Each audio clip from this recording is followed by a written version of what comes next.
Ok. Bom, pessoal, boa noite. Para quem não me conhece, meu nome é Rubem.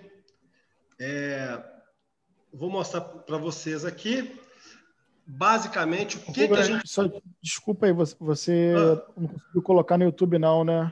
Consegui não. Tá, vou compartilhar o link do Zoom, então, aqui nos grupos. Tá, beleza. Compartilhei. Já fiz. Não, mas é Não, porque... nos outros grupos que eu divulguei também, divulguei o grupo fora do É o pessoal FMG. que ele conhece lá.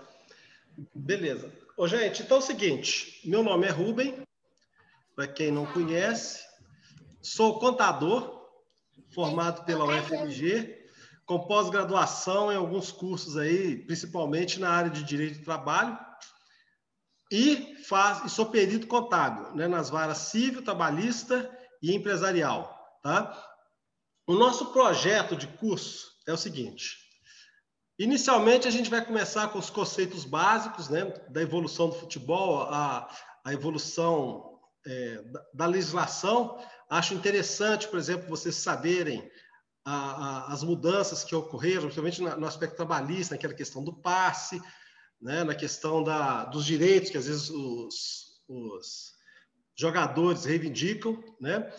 E aí, falar algumas normas específicas, principalmente no aspecto contábil, que tem algumas coisas especificamente para futebol. E engraçado que futebol é o seguinte: uma vez eu fiz um comentário, né, sobre uma situação de contabilização de uma doação. E eu fiz um comentário e falei assim: não, contabilização de doação é receita, né? Falei intuitivamente. Ótimo. Quando eu fui olhar a legislação, tipo assim, tinha tido alguns meses que tinha mudado de reserva no patrimônio líquido para receita. Ou seja, a minha informação foi certa, mas se eu tivesse dado algum tempo atrás, estaria errado. Então, são esses detalhes assim na legislação sobre futebol que a gente vai trazer assim a mais recente, né? Nós vamos pegar as demonstrações contábeis e fazer a análise da estrutura patrimonial, vai ser a primeira coisa. Depois nós vamos analisar a rentabilidade dos que tiverem, né? As questões de liquidez, de fluxo de caixa, porque a gente vê nas análises aí que a gente acompanha, que o pessoal fica muito preso nos indicadores de liquidez, né? O que eu posso dizer é o seguinte: que tradicionalmente, para cada R$1 de dívida, os times têm alguns centavos, né? Essa é a estrutura padrão de todos eles. Então, não é um indicador assim que você trabalhe com ele e frise. Até o Real Madrid, ele tem indicador de liquidez baixo, né? Aí nós vamos fazer a análise do fluxo de caixa, ok? E vamos fazer, olhar também a estrutura do resultado, tá? Então, é o seguinte: a ideia, em princípio, é analisar 20 balanços. Não passar muito disso, não. E depois que a gente fizer isso aí, a gente fazer os comparativos. Então, porque, por exemplo, o índice de rentabilidade, isoladamente, os indicadores econômicos analisados individualmente, eles são pouco representativos. Entendeu? Porque você não consegue entender o segmento. Então, depois que a gente fizer esse tipo de análise, a gente vai consolidar o entendimento, tá? Depois disso, a gente vai fazer alguns... Eu estou olhando com o Rodrigo, a gente pegar alguns indicadores com relação ao aspecto das torcidas, né? E a rentabilidade que a torcida dá, que oferece para o time. Então, ou seja, o time fatura com bilheteria, com sócio-torcedor, dentro do potencial que a torcida dele tem. Então, a gente vai desenvolver um indicador disso aí. Depois, nós vamos fazer o valuation de alguns times. Provavelmente uns 5 times, né? E a gente vai fazer o valuation deles. Isso aí eu vou contar com a ajuda dos universitários, né? Nós temos aí o Marcelo, nós temos o Campani, gente do mais alto gabarito para trabalhar isso aí com a gente, ok? Então, é o seguinte, basicamente, gente, é essa proposta que a gente tem, tá? Então, essa primeira fase, que é conceitos e nomes. Talvez eu coloque aqui, mais para frente, se vocês acharem interessante, antes de começar as análises, fazer um estudo bem aprofundado com relação a SA, né? Mas como a gente aqui já sabe bem lidar com SA, então eu acho que não precisa mais do que uma aula, não. Tá? Bom, então vamos lá. Inicialmente, para falar de futebol, para quem não sabe, começou no Brasil através de um paulista chamado Carlos Miller, né? O pai dele trabalhava aqui em São Paulo e ele resolveu fazer viajar para estudar na Inglaterra, né? Porque ele era de descendência inglesa. Então lá ele aprendeu a jogar futebol, né? E quando ele voltou para o Brasil, ele trouxe 2 bolas de futebol, um uniforme e uma chuteira. Então é o seguinte, qual foi o importante? Aí muita gente fala assim, mas o futebol já existia no Brasil, já havia algumas partidas que eram jogadas no Brasil, principalmente os marinheiros ingleses, quando eles chegavam nas praias do Rio de Janeiro, eles iam jogar futebol.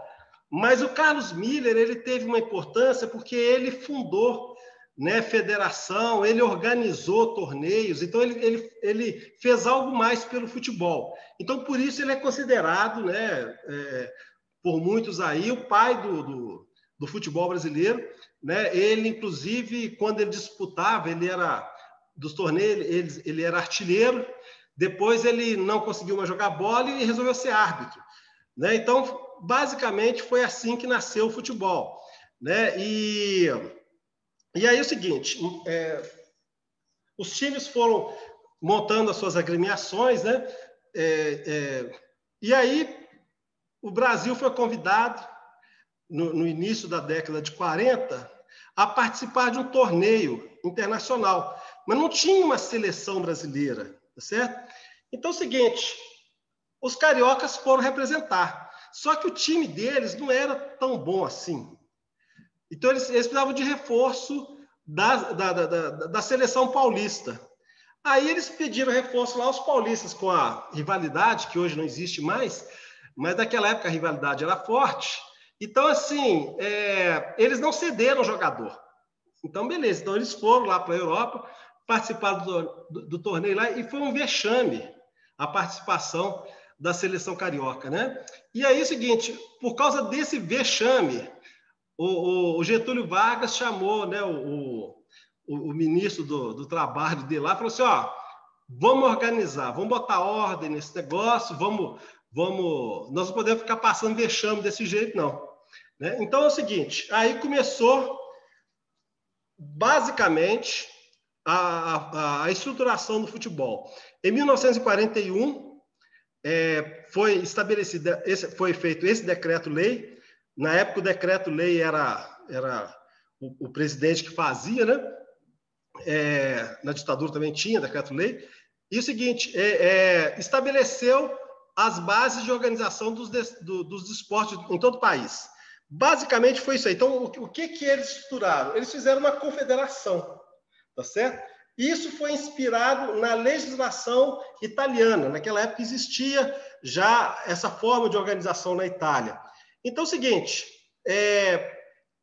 o pessoal pegou e copiou o sistema. Então, a estrutura ficou basicamente essa. Eles fizeram a CBD, Confederação Brasileira de Esportes, depois ela foi se dividindo nas federações estaduais e, por fim, virou CBF, né?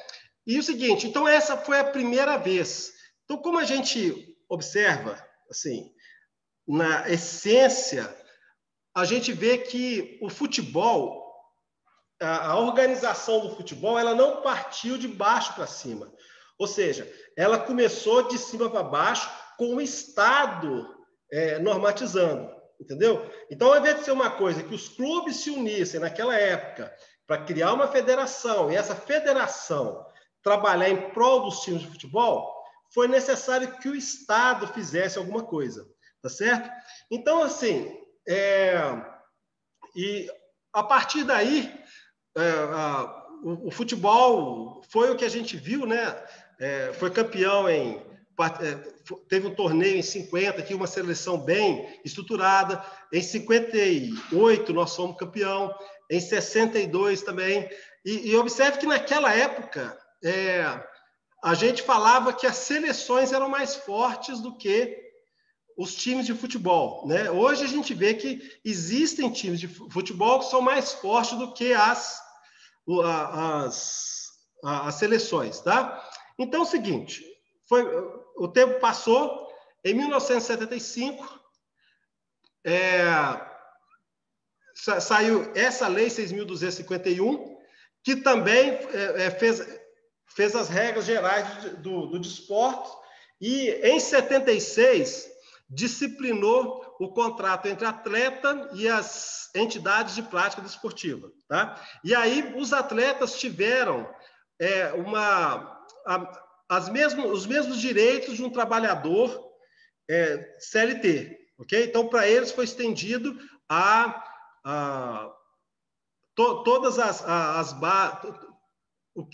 todos os direitos previdenciários e trabalhistas em geral, tá? Então, é o seguinte, basicamente, a gente vê ali, ó, jornada semanal de 44 horas, férias anuais de 30 dias, né? Repouso semanal remunerado depois do jogo, que às vezes a gente vê muita gente comentando aí, assim, para que vai dar descanso para jogador? Esse time precisa treinar.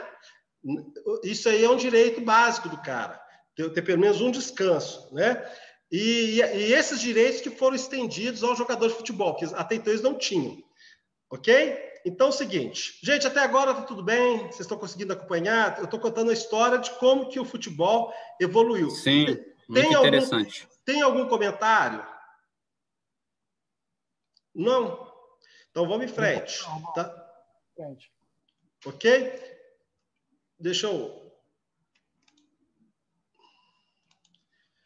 Ah, tá, eu pulei aqui. Só um minutinho, gente. Eu devo ter mexido aqui, alterado a ordem aqui. Só um minutinho, peraí. Então, gente, basicamente, inicialmente o que a gente viu é que todo o processo começou com iniciativa do Estado brasileiro, tá? E isso permaneceu, na verdade, isso permanece até agora.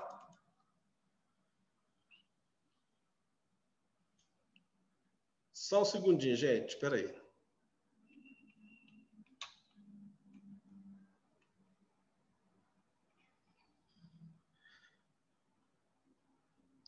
Então, vamos lá.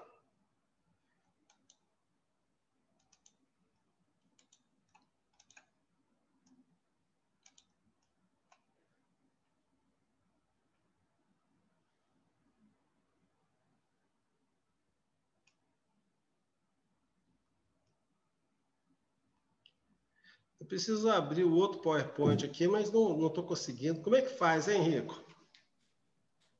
Está aberto ou você quer compartilhar a tela? Eu quero compartilhar a tela, mas ele está aberto.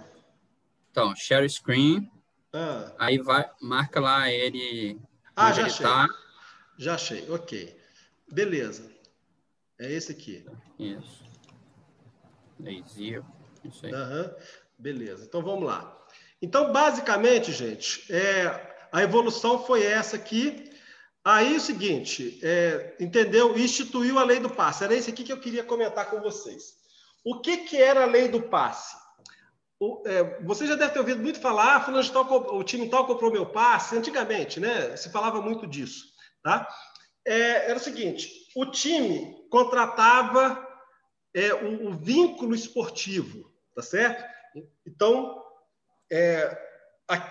o jogador estava vinculado a ele do ponto de vista esportivo, tá? E fazia um contrato trabalhista. Então, o time tinha um vínculo esportivo e um contrato trabalhista, tá? Numa situação, era dessa forma. Então, é o seguinte, o contrato, vamos supor que era de 2 anos, né?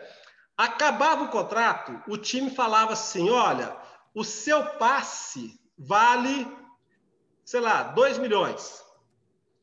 Esse valor desse passe era estabelecido numa negociação entre o time. Então, por exemplo, o time A tinha o passe de um jogador e ele oferecia esse jogador lá, né, vencia o contrato, ele oferecia esse jogador mediante um passe.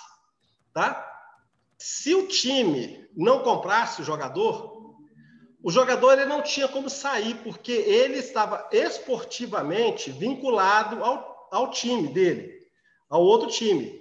Ele só tinha direito a sair do outro time se ele completasse 32 anos ou depois de 10 anos de serviço. Tá? Então, é o seguinte, o que aconteceu aí? Teve um cara lá Isso funcionava no mundo inteiro. Então, teve um belga, um tal de Bosman, que com ele aconteceu um negócio assim, super interessante. Ele jogava num time Leeds, lá, um time pequeno, não era um time grande assim. Ele era belga e jogava na França. Esse time era da Bélgica, tá? Então é o seguinte, o que aconteceu? O contrato dele acabou.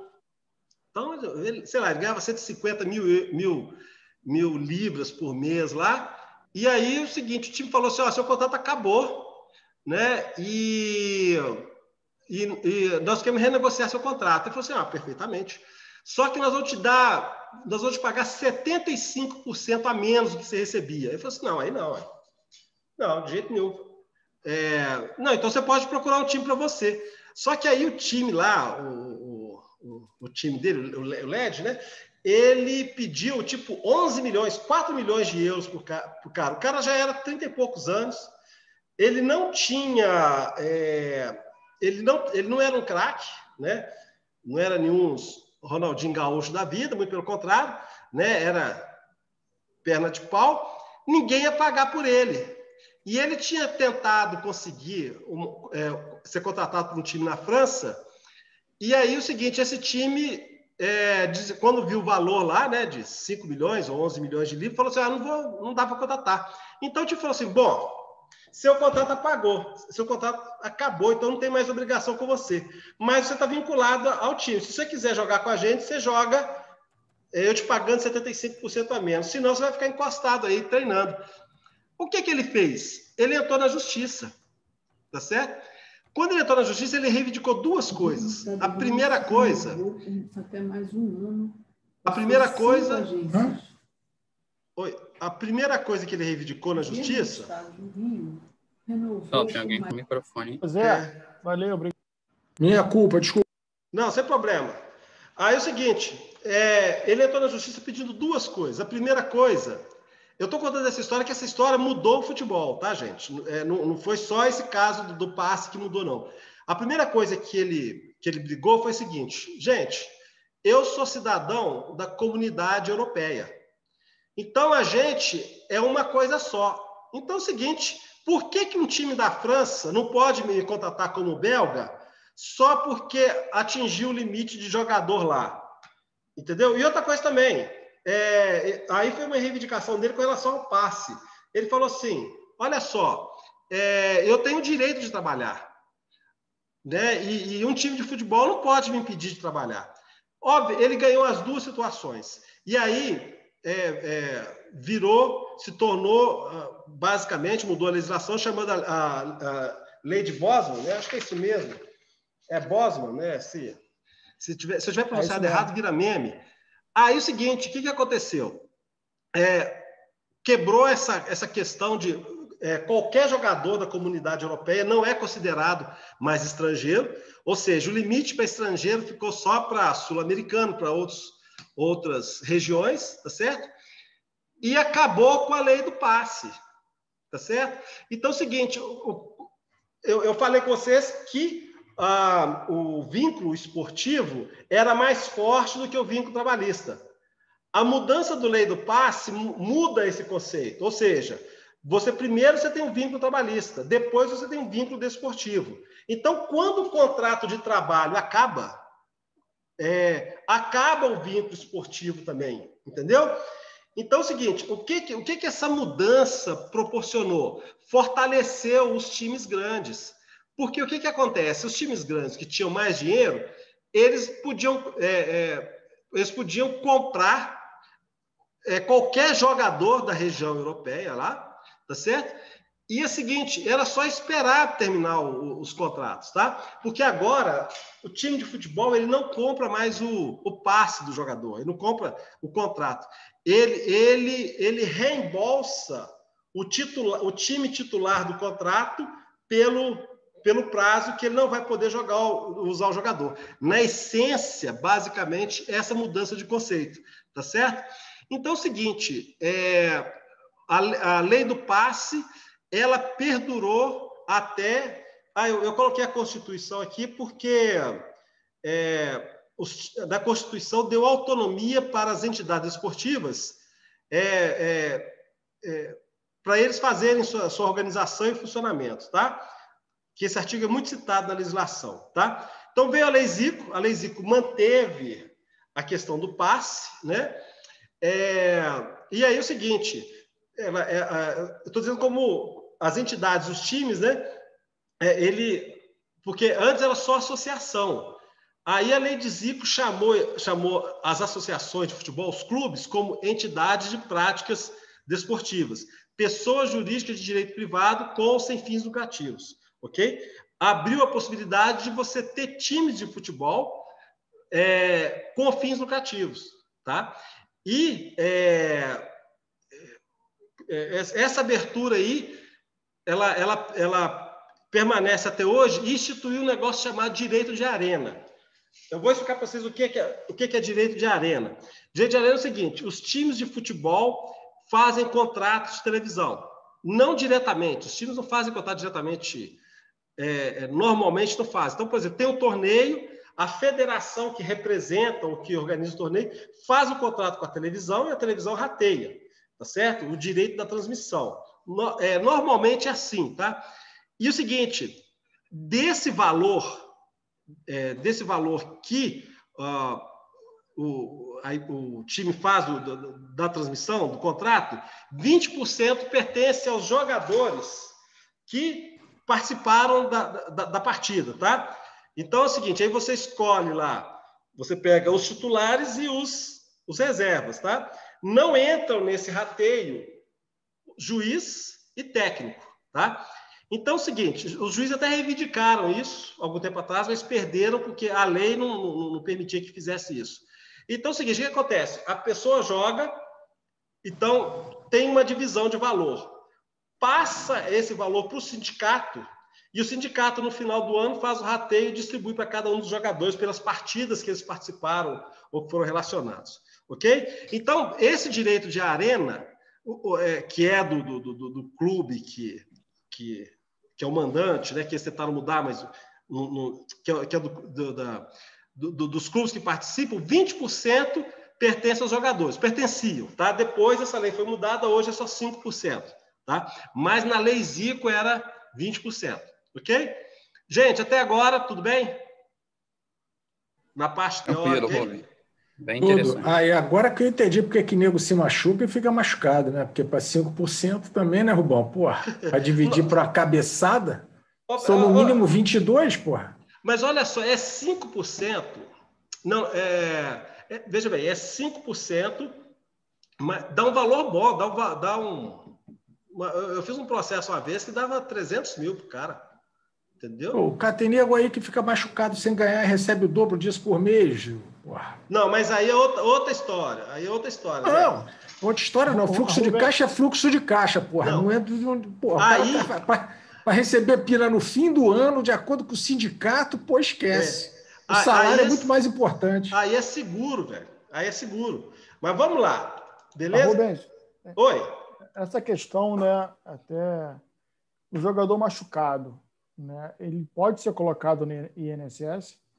Não, o negócio é o seguinte, pela Lei Pelé, artigo 45... Boa pergunta. Hã? O quê? Boa pergunta. Não, pois o jogador de futebol, toda vez que faz o contrato, o time tem que fazer um seguro para ele do valor anual. Deixa eu pegar aqui, Lei Pelé, artigo 45. Vou pegar aqui na outra máquina, só para ler para você aqui. Tá? Lei Pelé. Então é o seguinte, o que acontece? O cara, quando ele machuca, ele tem esse seguro, entendeu? Fala assim, as entidades de prática desportiva são obrigadas a contratar seguro de vida e de acidentes pessoais, porque você acha que ouvir comigo que o risco de acidente é muito alto. Concorda? O cara lá tem um estiramento lá, 2 meses, né? Seguro de vida e de acidentes pessoais vinculado à entidade desportiva para atletas profissionais com o objetivo de cobrir os riscos que eles estão sujeitos.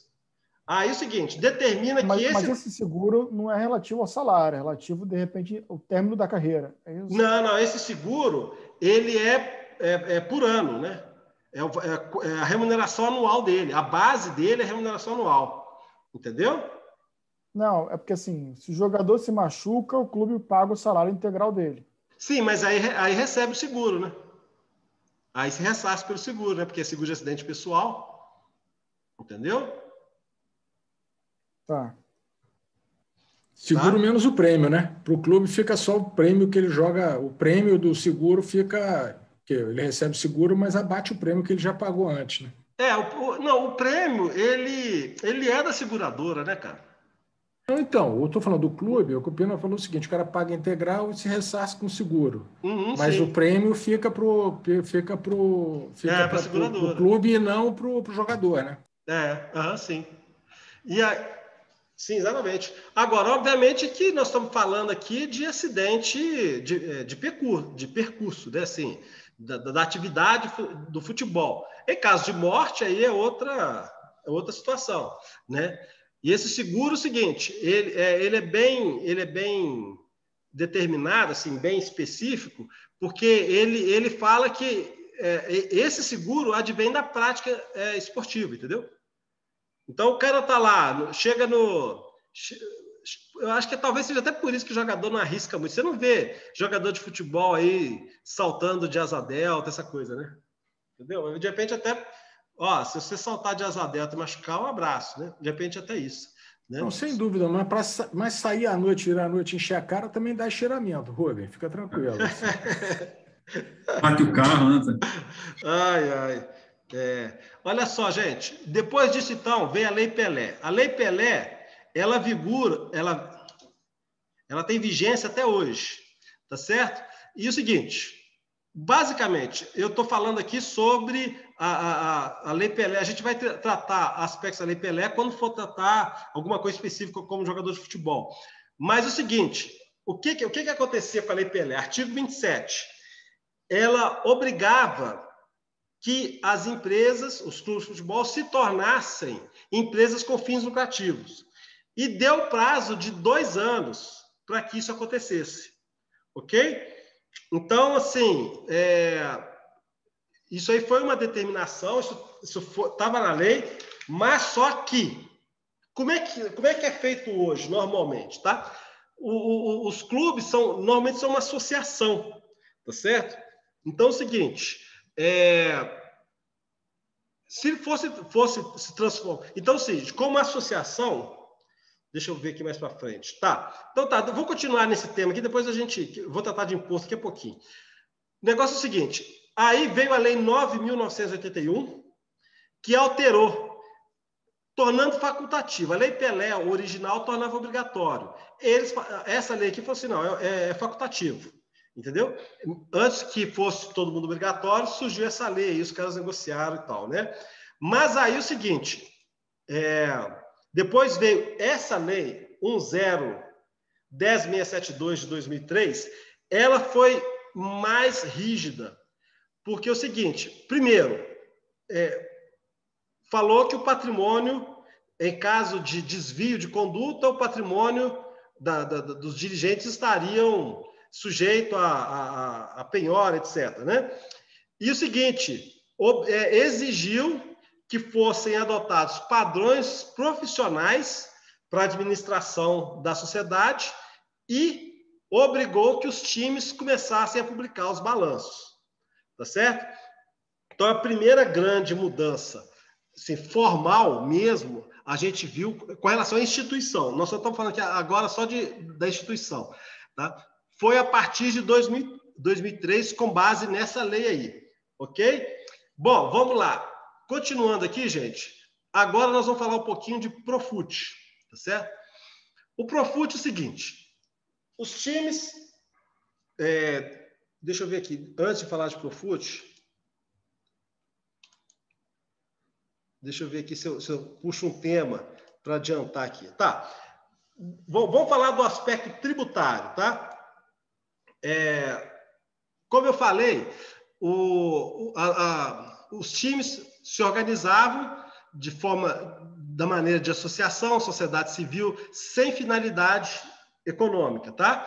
E aí é o seguinte, veio o decreto de 1943 que dizia que essas pessoas, que essas empresas formadas dessa maneira estariam isentas do pagamento do imposto de renda, desde que não remunerassem seus sócios, né, aplicar os recursos no Brasil, né, nos objetivos sociais dela e manter a escrituração, tá certo? Então, o time de futebol, porque às vezes a gente vê muita gente dando palpite aí na televisão, fala assim, mas dirigente tinha que ser assalariado também para acabar com esse negócio.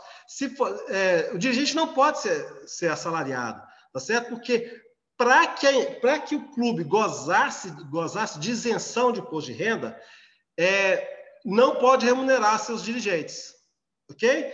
Então é o seguinte, depois veio a Lei 9.537, essa mais recente, que isentou do imposto de renda e da contribuição social. Ok? E aí é o seguinte, e depois, essa lei, ela estendeu a legislação tributária, tá certo? Ela manteve, ela falou que era nesse prazo, depois ela foi alterada pela MP 2158, porque estendeu a isenção tributária ao PIS e COFINS, tá? Então é o seguinte, por que eu estou frisando bem isso aqui? Seguinte, existe um projeto de lei de SA. Quando esse projeto entrar, esses benefícios acabam, entendeu? Por isso que talvez muito time ainda esteja questionando esse negócio, tá? Então vamos lá, vamos voltar então agora. Vamos subir aqui, falar de Profut. Então é o seguinte, os times de futebol, eles são isentos de imposto de renda, então eles não pagam imposto de renda, contribuição social, PIS, fim social, ok? Pagam ISS, quer dizer, ISS depende da prefeitura também, né? Que cada município ele é autônomo para definir isso, mas eles têm que pagar fundo de garantia e a parte do INSS, tá certo? Do empregador e dele também, tá certo? Então é o seguinte, aí o que acontece? Os clubes, eles não pagavam esse tributo, só sobravam para eles isso e eles não pagavam, tá certo? Então é o seguinte, para que fosse possível, para que eles pagassem, eles instituíram o Profut, criado pela Lei 13.155 de 2015, que visava isso aqui, a modernização e gestão e responsabilidade de futebol brasileiro. Qual que era o objetivo? Promover a gestão transparente e democrática e o equilíbrio financeiro, tá certo? Então, em termos de gestão, o mandato de um presidente agora não poderia ser superior a 4 anos e somente uma recondução. Né? A gente viu aí antigamente, no passado, os caras ficavam uma eternidade, né, na direção do time. Então, então é o seguinte, veja bem, o benefício do clube entrar nisso aí, aderir ao Profut, era exatamente ter o benefício do parcelamento do débito que eles tinham, de INSS e de fundo de garantia especificamente. Tá? Então é o seguinte, ao aderir ao Profut, eles tinham que atender todos esses conceitos aí. Tá vendo? Autonomia do Conselho Fiscal. O que é autonomia do Conselho Fiscal? Eu não posso, por exemplo, vamos supor que o Zé fosse meu irmão, e aí o seguinte, eu falo assim, não, eu quero que no conselho fique o Zé. Entendeu? Assim, mas ele é seu irmão, não, eu quero que seja ele, pronto, acabou e tal. eu não garanto ao Conselho Fiscal autonomia se eu fizer um negócio desse, entendeu? Então, é esse tipo de autonomia que se pretende ao Conselho Fiscal. Antecipação de receita, no máximo 30%, ou para liquidar passivo oneroso, entendeu? Então, eu tenho um passivo lá que paga uma taxa acima do mercado e tal, então eu vou lá e eu posso antecipar essa receita para pagar, tá? Um fato muito importante, o déficit do ano seguinte não pode ser maior do que 5% da receita do ano anterior, ok? Da receita bruta, tá certo? Então, esse é um ponto que está sendo muito observado, muito acompanhado, né? O pessoal falou assim, mas o caso do Atlético Mineiro, né, que recebeu uma doação de um terreno de 49 milhões. Com o registro em receita desse terreno, o resultado foi para 5 milhões negativo.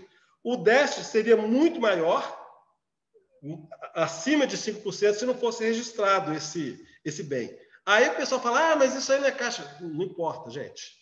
Não importa.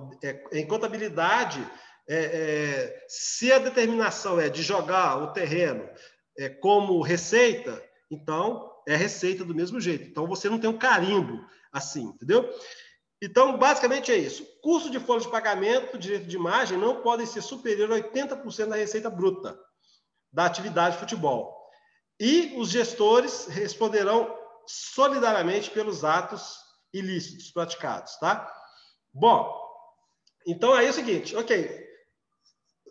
O time que aderisse ao Profut, ele tinha a obrigação de manter o pagamento dos tributos, salários em dia, tá? Obrigação de investimento na formação de atletas, investimento no futebol feminino, novamente, aquilo que a gente fala, né, que eu falei no início, é o Estado impondo, tá certo? A coisa, né? Na verdade, o futebol feminino, ele deveria ter sido alguma coisa de demanda dos clubes, né, na preservação da imagem, mas não acontece isso. Tem que ser uma determinação. E também, se não me engano, a Conmebol exigiu também, participou da Libertadores. Não é isso mesmo, Pino? Não sei que está mais. Mas a Conmebol acho que determinou, porque participar acho que tem futebol feminino. Mas, de qualquer forma, o Profut já veio. Então, é o seguinte, no aspecto contábil, exigiu maior detalhamento da receita e despesa, né, e auditoria independente. Ok? Bom, e fiscalizou os débitos em até 240 parcelas, né? E o FGTS em 180 meses. E o acompanhamento como se fosse uma auditoria, né? Ficou com esse pessoal aí. Eles criaram a autoridade pública de governança do futebol. Está vinculado ao Ministério do Esporte para fiscalizar se os times estão agindo corretamente, né? Gente, até agora alguma dúvida?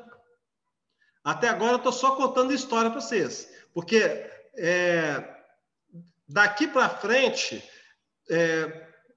tudo isso que a gente falou passa a ter reflexo nas demonstrações contábeis. Então, a gente vai poder, inclusive, criticar a qualidade. Eu sei de alguns times, por exemplo, que não atendem direito isso aí na hora de publicar, tá? Bom, Sociedade Anônima do Futebol. Ou deixa eu ver se eu passo. Não, vamos falar de jogador, a gente deixa esse Sociedade Anônima um pouco mais para frente. Bom, jogador de futebol, gente. A Lei Pelé que disciplinou o contrato. Como é que seria o contrato, tá certo? Então é o seguinte, jogador de futebol, contrato de no máximo 5 anos. Ok? E no mínimo 3 meses e no máximo 5 anos. Concentração de 3 dias, acréscimo de remuneração e razão de viagens, etc, etc, etc. Rescisão. Aí, vocês lembram que eu falei com vocês? Tinha um contrato com base desportiva e trabalhista. Então, o trabalhista prevaleceu. Tá certo?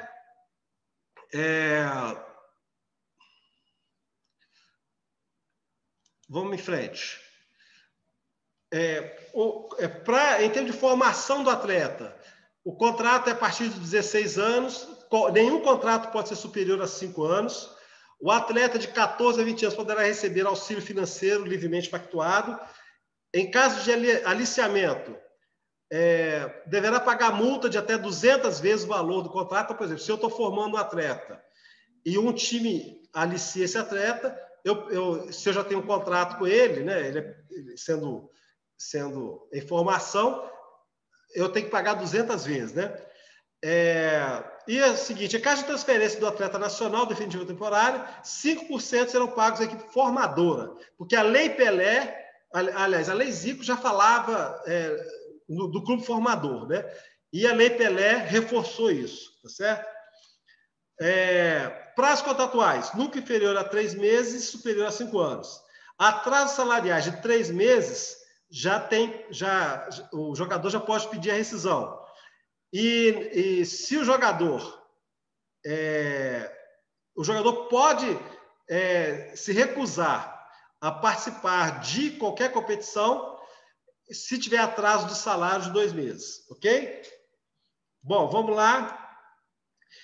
Então, o direito deles, jornada de 44 horas semanais. Tá? Isso aí, gente, não tinha jeito de ser diferente, porque isso é constitucional. Tá? Na Constituição já prevê a jornada de 44 horas semanais. Intrajornada. O que é intrajornada, gente? É aquele intervalo de 1 hora entre as refeições. Se você tem uma jornada, se não me engano, artigo 71 da CLT. Se você tem uma jornada de 6 horas... Rubem, Oi? Posso fazer uma pergunta? Para controlar isso no dia a dia dos caras, isso é muito difícil, não? Como é que fica a questão trabalhista? Os salários gigantescos compensam? O pessoal depois entra com processo em clube menor? Olha, o negócio é o seguinte, eu nunca vi pedido de intrajornada, tá? Porque normalmente é muito comum os atletas terminarem o treino, todos se encontrarem, ou a maioria se encontrar no refeitório, e depois eles têm um descanso. Então, o intrajornada não pega. Tá? O interjornada, que é diferente, por exemplo, cada trabalhador, né, o trabalhador normal, ele tem 11 horas de intervalo entre uma jornada e outra. Então, se você sai, por exemplo, meia-noite, você só pode voltar para o trabalho a partir das 11 horas do dia seguinte, tá certo? Então, é o seguinte, mas o jogador de futebol é 66 horas, tá? O bicho perdeu a natureza salarial, agora virou um prêmio, porque como natureza salarial, ele tinha direito a FGTS, reflexo em férias, 13º salário e tal. Luva é adiantamento de salário, tá? Então, basicamente é isso. Eu pedi tanto de luva. Então, ele é considerado uma verba salarial. Então, é o seguinte, beleza. Como é que eu controlo isso? Eu acho que é fácil. No início de cada atividade esportiva, todo mundo tem que estar lá. E os caras são até rígidos nisso. Você vê que às vezes o jogador atrasa 15 minutos, o cara é multado, não sei o quê, um monte de coisa. Não tem uns negócios assim? Ô, Rubens. Oi. Você se lembra, um tempinho atrás, o Paulo André, que era zagueiro do Corinthians, ele entrou com uma ação, eu acho que ele tinha ganho, mas acho que depois ele perdeu, sobre trabalhar domingo, trabalho noturno, né, de adicionais. E aí o Corinthians também falou que se fosse assim, não jogaria mais também nesses horários, aí deu uma confusão danada. O ponto aí é como que esses caras mensuram, né? Porque não é uma empresa para chegar a bater ponto bonitinho, né? Mas tem horário de treino, né? Não, o horário, os caras são bem rígidos, Henrique. Assim, isso aí não tem. Nossa, e fica muito. Eu não conheço mesmo, só. E fica muito fácil porque é coletivo, entendeu? Por ser coletivo, o horário de todo mundo já é mais ou menos predeterminado, né? Então, por exemplo, nós vamos jogar a partida, que é o caso do. Porque o que é o adicional noturno? É o trabalho do trabalhador urbano entre 22 horas e 5 horas da manhã. Nesse intervalo, o tempo que é trabalhar, ele tem direito a 20% de remuneração como adicional, entendeu? Então, se ele ficou 1 hora, é 20% de 1 hora. Então, quando o jogador joga bola, ele começa na quarta-feira, por exemplo, às 21h30 e normalmente vai até 11 horas da noite. Então, assim, aí ele reivindica normalmente 2 horas na quarta-feira, entendeu? se a gente fizer uma conta rápida aqui, se o cara ganha 150 mil por mês, tá? Dividido por 220. Então, o valor da hora dele, gente, é R$681, tá? Vamos fazer de 100 mil para ficar mais fácil, redondo. 220 dividido. 454. Então, é o seguinte, é 20% vezes 20, são 2 horas, né? A gente, vezes 2. Então, só nesse dia era R$181, tá? Só nesse dia. Mixaria, né? Mas, tipo, os caras brigam por isso, né? Entendeu? Então, basicamente, é isso. Então, ele pediria um adicional disso. Isso aqui tem reflexo em férias, 13º salário, e se ele reivindicar hora extra, tem reflexo da hora extra também, entendeu? E aí vai para o INSS, né? A parte. Para ele não vai fazer diferença, né? Porque ele está acima do teto. Mas para o clube faz. Porque o clube vai ter que pagar o percentual lá relativo ao INSS, né? Certo. Direito de imagem. Direito de imagem, gente, é o seguinte: é o que o jogador, normalmente eles fazem um contrato à parte, né, para poder redução de carga trabalhista, né? Então, esse direito de imagem, assim, é um valor para o clube poder chegar e falar assim: olha, faz uma propaganda aqui sei lá, do sócio-torcedor. Então, ele vai lá e faz a propaganda. Ele não recebe um adicional sobre isso, porque já está dentro do contrato de direito de imagem. Tá? O seguro de arena, a gente já falou, direito de arena e o seguro também. Tá certo? Vamos ver aqui. Tá. O técnico de futebol tem uma legislação à parte, tá? Que é a Lei 8.650. Então, o contrato de técnico de futebol não pode ser superior a 2 horas. Ele tem direito a salários, gratificações, prêmios, bonificações e luva. Então, ele não tem direito de imagem, tem também direito de arena, tá? E aplica-se a legislação do trabalho e da Previdência Social. Mesma coisa, 44 horas semanais, horas extras, tá? Ficou alguma dúvida nesse aspecto, gente? Eu vou ter que fazer... Eu comentei aqui que nós estamos com aquele problema do toque de recolher, né? Então, assim, não posso estender muito, entendeu? Mas ficou alguma dúvida nesse aspecto, na parte legal do jogador de futebol? A gente falou, tem o tributário, tem a contabilidade, que a gente vai falar na próxima aula, e tem o aspecto da lei das SA, da Sociedade Anônima do Futebol. Esse nome eu não concordo muito com ele, não, mas acho que é o que vai prevalecer, né? O tributário a gente já falou, e agora seria a contabilidade. Ô, gente, falar com vocês aqui, falar esse tema com vocês, eu não tenho como fazer sem a ajuda da minha equipe aqui da empresa. Então, assim, agradecer ao pessoal aqui da contabilidade, que planilha os balanços para mim, que baixa, que analisa, me dá uma força nisso aí, tá certo? Nossa, sem isso aí seria impossível fazer esse trabalho assim, né?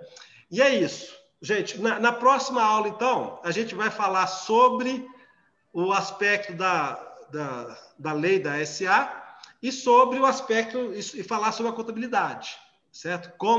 Quais são os critérios de contabilização? Nós vamos visualizar o balanço sem analisar, nós vamos olhar o balanço do Grêmio, mostrando, de acordo com a lei, se está tudo certinho, ok? E aí depois a gente faz a análise, tá certo?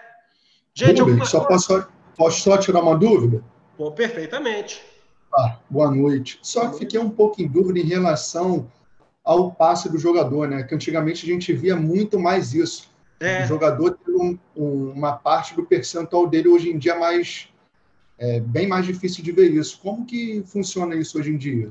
O negócio é o seguinte, o passe ele foi revogado pela Lei Pelé.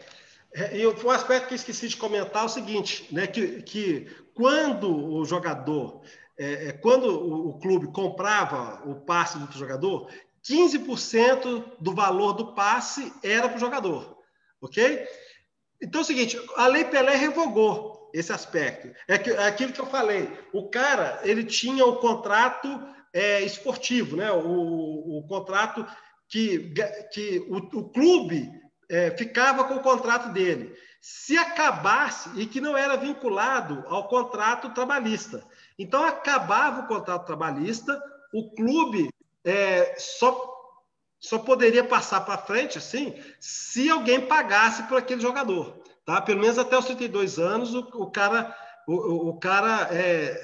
tinha que fazer isso. Então é o seguinte, por que naquela época, por que o futebol internacional... As pessoas falam assim, mas a Lei Pelé avacalhou. Não, de certa forma, a Lei Pelé ela tirou o peso de escravidão. Né? Eu citei o caso daquele cara lá da Bélgica que entrou na justiça. O clube simplesmente falou assim, então tá, se ninguém pagar 11 milhões, você não sai daqui. Se você não aceitar que eu diminua o valor do seu salário. Entendeu? Então, assim, esse aspecto é que a Lei Pelé trouxe a vantagem, deu mais liberdade para o jogador. Aí o seguinte, com o advento, a mudança é o seguinte, é que hoje em dia o jogador ele tem um contrato de trabalho por tempo determinado. Acabou esse contrato de trabalho, o clube é obrigado a liberá-lo. O clube não pode reter mais o passe, o contrato dele. O clube tem que liberar e ele procura outro jogador. Então, deu mais liberdade. Ok? Aí o seguinte, outra coisa que eu citei na aula, que é o seguinte, quando um clube paga por um jogador, ele não paga o passe. Na verdade, é como se ele pagasse uma indenização para o time que está vendendo por não poder usar o jogador. Na prática, na essência, é isso. Entendeu? Porque não tem passe mais. A gente usa passe, a expressão passe porque acostumamos com essa palavra, né? Mas o passe mesmo já não existe. Entendeu? Então é o seguinte, o que acontece? Acaba o vínculo do jogador, o jogador pode se transferir para qualquer lugar. Né? E isso aí é o seguinte, o que aconteceu? É como se fosse afunilando nos times maiores, né? Porque nenhum jogador deixa de renovar o contrato dele se não tiver uma proposta melhor de outro time. E o outro time, provavelmente, oferece uma condição melhor, e assim vai.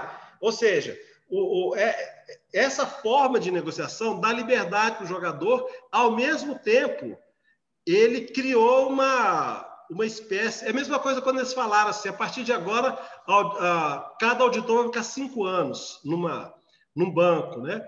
O que aconteceu? Acabou que afunilou e concentrou o trabalho em poucas empresas de auditoria. A mesma coisa com o futebol. Né? Afunilou e ficou só com os times de melhor condição de contratação, né? Te expliquei, gente, ficou claro esse negócio de passe, a diferença de passe do que é hoje, do que trouxe a Lei Pelé, essa diferença?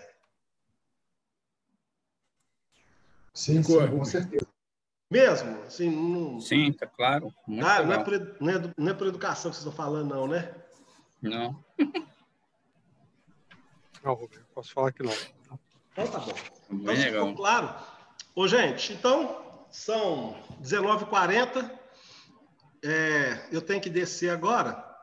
Tranquilo, Rubem. Obrigado. Imagina, vai converter aqui, o Henrique, eu mando para você, eu mando para o Lobo, né? É o Lobo ou o Marcelo, os dois é que sabem subir. Eu não sei subir, mas pode ser. Dá um stop aí na gravação. Beleza. Ô, gente, muito bom, tá? Legal. Estar com vocês aqui até agora.